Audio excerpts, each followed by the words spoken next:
자, 이번 영상은 NK 공부의 기술입니다. 이제 쌤이 항상 너희들에게 주장하는 게 열심히 하면 이깁니다. 그죠? 열심히 하는 자는 못 이겨야 되는 게 맞아요. 근데 있잖아, 얘들아, 이런 게 있잖아. 열심히 하는데 효율이 안 나와. 그러면 나는 진짜 열심히 했는데 다른 열심히 하는 애가 나보다 하루에 잠 2시간씩 더 자고 하는 거랑 똑같다고 생각해봐. 그 열받잖아, 그거는. 그러니까 이제 쌤은 열심히 하는 자를 못 이겨. 근데 거기에도 기술이 필요하다고 생각해. 하다못해 옛날에 그 영화도 뭐 있었을걸? 싸움의 기술인가? 그래, 싸우는데도 기술이 있는데 공부도 정정당당하게 싸우는 거잖아. 공부를 열심히 해서. 그러면은 기술이 있겠죠.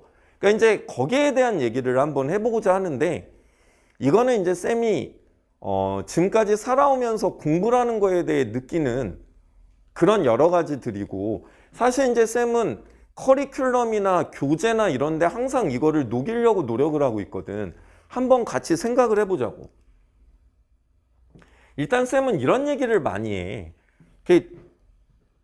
이게 사실 쌤이 일반화학이라는 되게 방대한 강의에서 과거에 명성을 얻었던 거는 사실 이 마인드 매핑이라는 기법이었거든.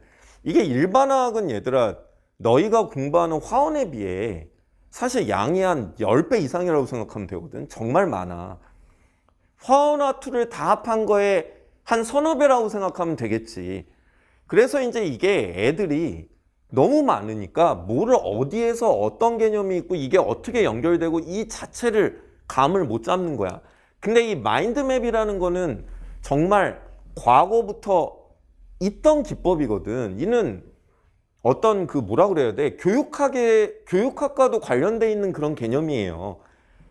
개념 간 연계 지도를 통해 머릿속에 이를 정리하고 이미지화한다. 그래서 쌤은 이걸 되게 중시하거든. 고등학교 거는 물론 양이 적지 않죠. 근데 일반화학이나 이런 거에 비해서는 꽤 작은 거거든요. 그래서 이제 요거는 쌤이 너희들에게 어떤 걸 보여주기 위해 포스터화해서 마인드맵을 만들어 놓은 건데, 강의할 때도 이를 갖다 활용하기 위해 많이 노력을 하고, 그 다음에 쌤 개념 강의 개념 인여페이스에 보면 트리플 더블이라는 거에서 마인드 매핑을 통해 마지막 요약 연계 정리를 해주고 있거든. 그래서 이게 별건 아닌 것 같지만 너희가 이를 한번 생각을 해보라고. 그리고 이를 갖다가 습관이 되고 이를 이용하는 방법을 잘 활용을 하게 되면 정말 유용한 공부법입니다. 예를 들어 통합과학에 대해 섹션별로 너희가 마인드맵을 그리는 거야. 이게 어마무시하게 어렵지가 않거든요. 봐봐, 예를 들어 이런 거야. 내가 세포라는 파트에 대해서 지금 정리를 할 거야. 그러면 이 세포라는 파트가 통합과학에서 크게 두 가지 부분으로 돼 있어요. 뭐냐면 처음에 세포의 구조에 관련된 얘기가 나와요. 그래서 여기에 여러 소기관들이 나오죠. 다른 하나는 세포막 얘기가 따로 나와요. 그래서 세포막을 통한 물질의 출입이 나옵니다. 이게. 그러면 여기는 여러 소기관이니까 정말 뭐 핵부터 시작해서 미토콘드리아라든지 뭐 엽록체라든지 이런 소기관들이 나오는 거잖아. 쭉. 여기는 세포막의 구조와 그 다음에 물질의 출입 방법이 나오거든요. 그럼 이제 물질의 출입 방법이 확산, 삼투, 그 다음에 이제 교과 과정에서는 잘 안 다루고 있다만 요새 많은 학교들이 하지, 능동수송. 그래서 확산에도 단순 확산과 촉진 확산이 있다. 이런 거거든요. 얘들아, 이게 기본 골격이잖아. 이 기본 골격에 대해 이제 여기에다가 살을 붙여 나가는 거죠. 이렇게. 살을 붙여 나가는 거죠. 응? 예를 들어 미토콘드리아 하면 세포호흡을 하고, 엽록체 하면 광합성을 하고, 얘네는. 근데 얘네 둘의 경우는 예를 들어 DNA를 가지고 있고 이중막 구조로 되어 있다. 이제 이런 식으로 정리를 해나가는 거야.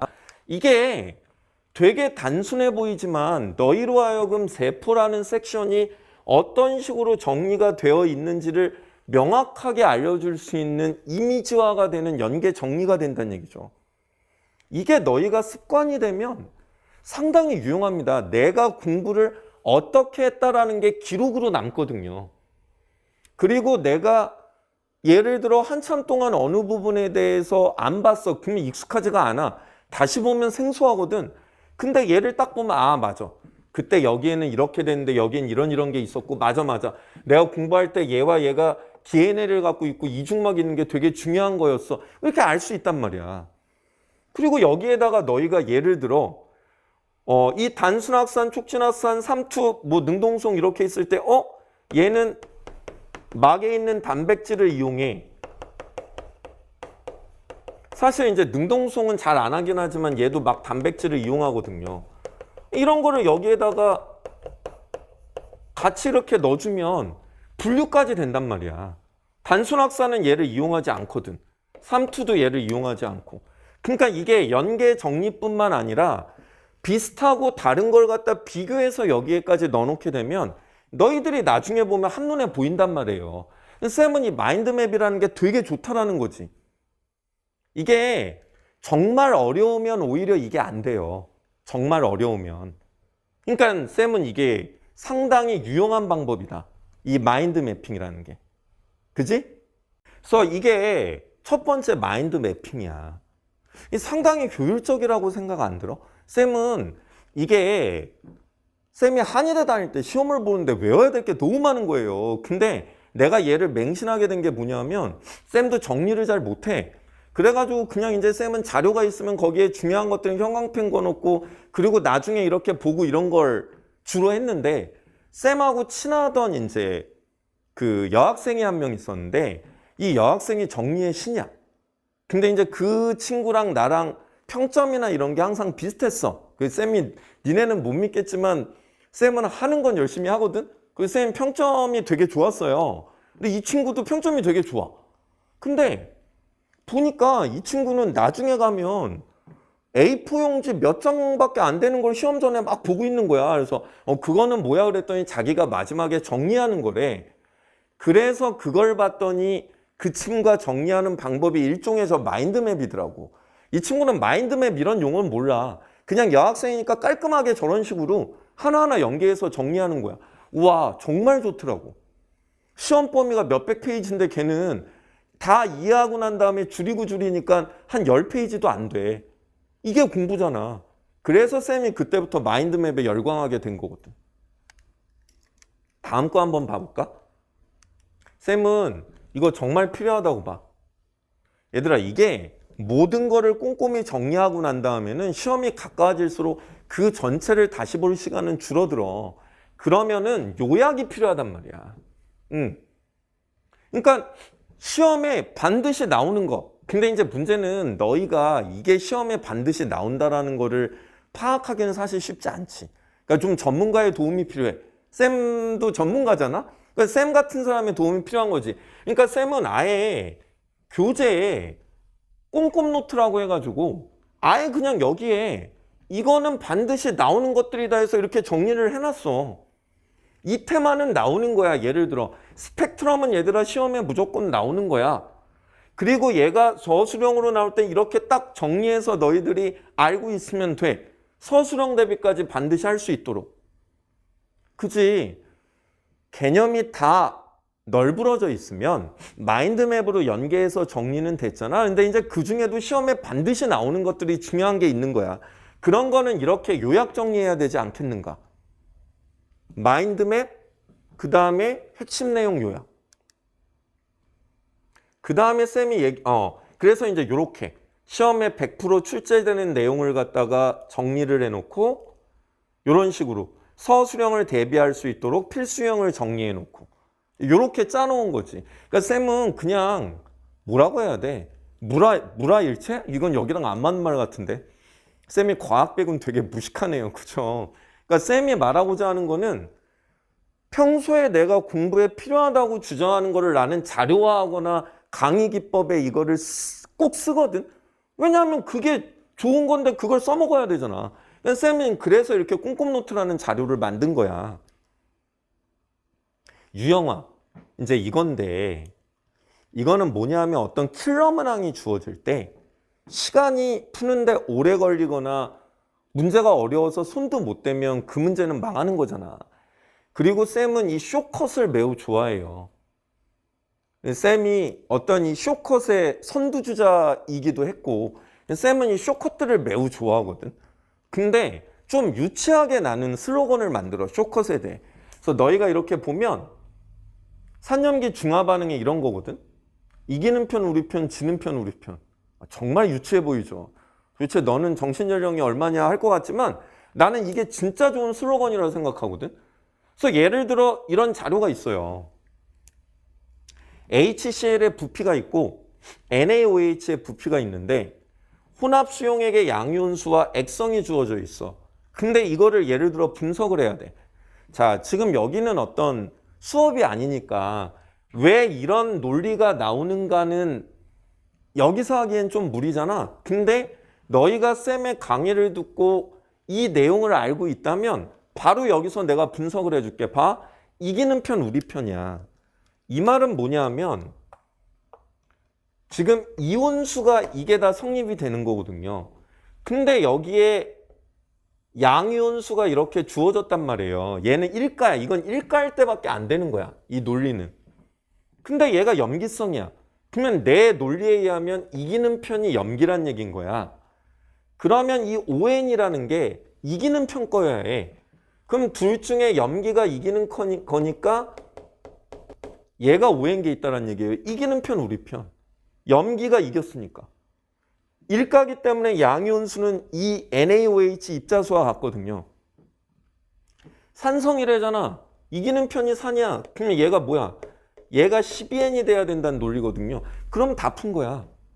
물론 이거를 너희가 뭐 하나하나 막 뭐 방정식을 만들고 해서 풀어도 되겠지만 아니, 이기는 편 우리 편이야.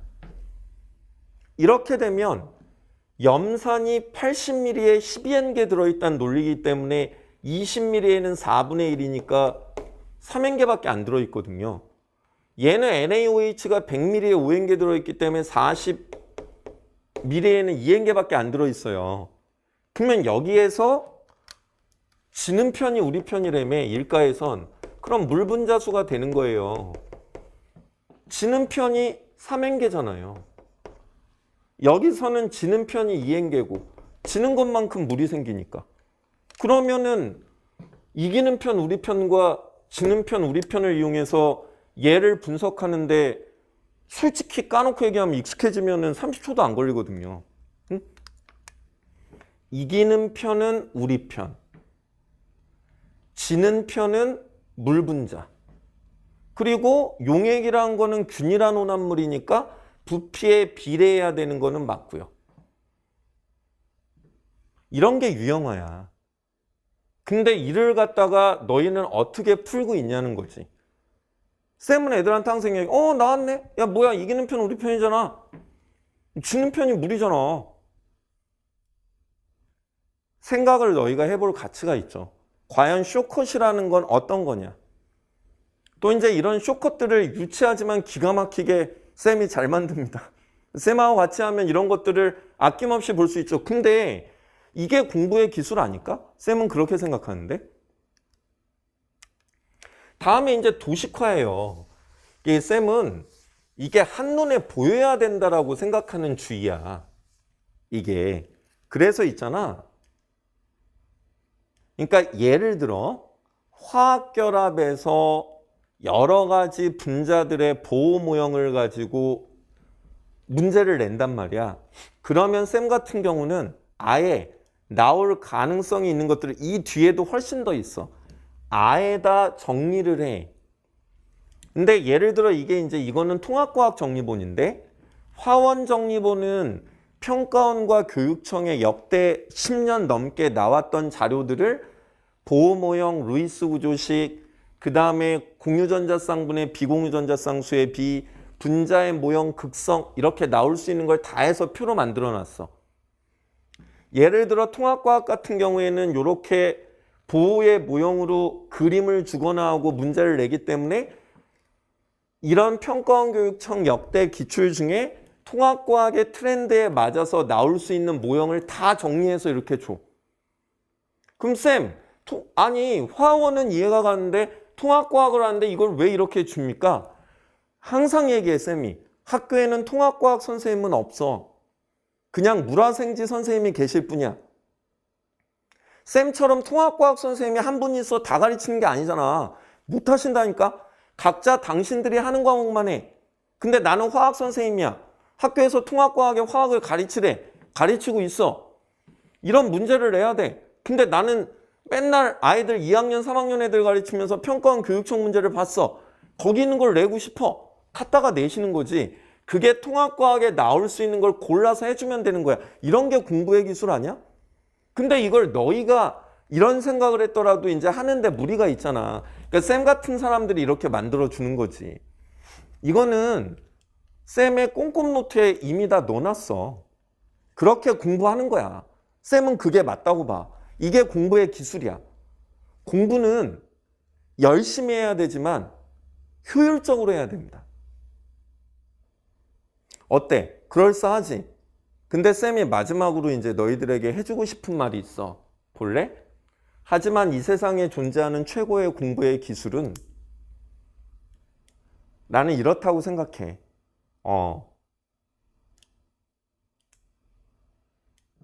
이 이상의 기술은 없습니다. 이게 되게 무서운 말이지. 근데 그러면 이제 너희가 이렇게 물어볼 수 있어. 당신은 그렇게 해봤습니까? 나도 항상 이렇게 했다고 말할 수는 없는데 쌤이 이렇게 해봤던 적이 있어. 왜냐하면 내가 그때 절실했거든. 그러니까 이제 쌤은 뭐 대학에 다니면서 나름 좀 일을 시작을 했었어. 그래서 이제 정말 열심히 살았어. 바빴거든. 근데 이제 한의사 국가고시 시험을 갖다가 이제 본과 4학년 때 봐야 되잖아. 근데 이제 쌤이 그 전에 하는 일들이 많아가지고 되게 그게 여름방학부터 정말 열심히 준비를 해야 되거든. 근데 쌤이 좀 그 준비가 늦었어. 그래서 나는 한 3달 거의 한 100일 조금 넘게 남기고 모든 시간이 비어져서 프리해진 것 같아. 그전에는 공부를 안 한 건 아닌데 하면서 다른 일들이 있어서 공부에만 집중할 수가 없었거든. 근데 이제 시험이 한 100일 남짓 남은 거야. 두렵잖아요. 이게 한의사 국가고시도 떨어지는 사람들이 있어요. 근데 공부할 양이 너무 방대해요.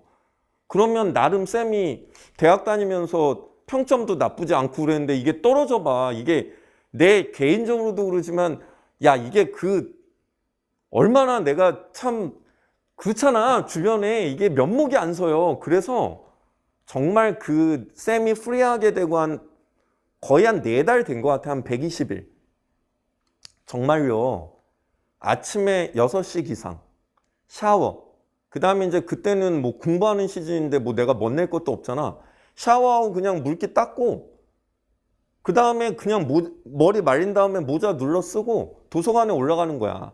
한인데 도서관에 가면 뭐 한 7시 전이 돼요.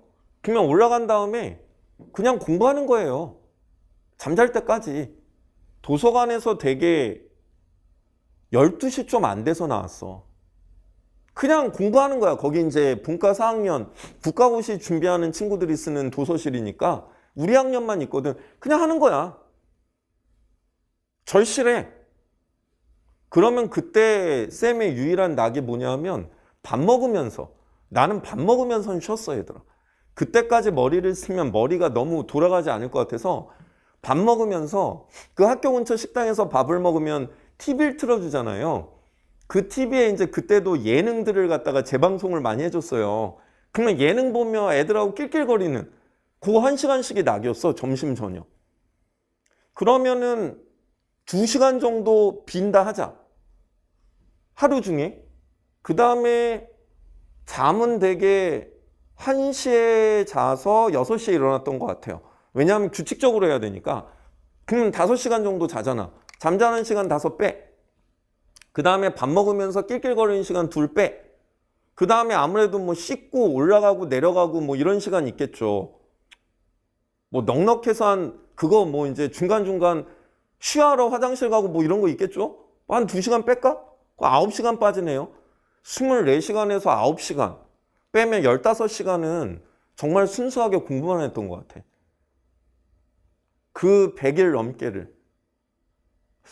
이게 정말 쉬운 일 아닙니다. 이게 있잖아. 정말 공부를 하다 보면 막 여기에 한자들이 막 이렇게 튀어나와서 내 눈을 때리는 것 같아. 근데 했어. 나는 시험을 잘 봐야 되니까. 쌤이 솔직하게 그 기억 동안 그 루틴을 깨트린 게 하루 있었어. 중간에 한 50일인가 남았는데 정말 그날은 너무 힘든 거야. 그래서 고등학교 동기한테 SOS를 쳤더니 그때 내 친구들은 뭐 회사 다니거나 이제 이렇게 사회생활 할 때니까 친한 녀석이 너 공부하고 있어. 10시에 데리러 갈게. 그래서 10시에 도서관 앞으로 차로 와서 나 데리고 나가서 같이 술 한잔하고 1시까지 마셨어. 정말 한 2-3시간 동안 열심히 둘이 간만에 봤지. 나 공부한다고 해가지고. 정말 재미있게 마시고 그 친구가 대리하시는 분 불러가지고 나를 갖다가 집에다 데려다 주고 이제 갔거든. 난 진짜 좋은 친구들을 많이 뒀던 것 같아. 그래서 집에 가니까 1시 반쯤 된 것 같아. 그래서 그냥 잤어. 너무 피곤해서. 명확히 기억해. 그리고 아침에 똑같이 일어났어. 그리고 샤워하고 올라갔어. 그러니까 그날은 평소 루틴보다 10시에 내가 나갔으니까 한 3시간 공부 덜 했나 봐. 2시간 반, 3시간. 왜냐하면 뭐 집에 갈 때 평소에 또 걸어 내려가고 하는 시간이 있었다고 하면 그리고는 다음날 똑같이 했어. 재미있게 술 마셨는데 막 이렇게 몸이 힘들 정도로 마시지는 않아서 다음날 조금 몸이 힘들었지만 또 똑같이 루틴 했어. 하루 그랬어. 그러고 살았습니다. 그러니까 결과가 잘 나오더라고요. 결국 이 말이 맞는 것 같아요. 이 이상의 공부의 기술은 없습니다. 다만 이렇게 하는데 이럴 때까지 하는데 그게 효율이 제로라면 그건 억울하잖아요. 그러니까 그런 효율을 도와주는 사람이 쌤 같은 전문가라고 생각을 합니다.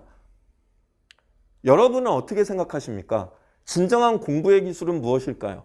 한번 쌤하고 같이 많이 연구해보고 같이 공부해보고 합시다. 지금까지 남궁원의 공부의 기술이었습니다.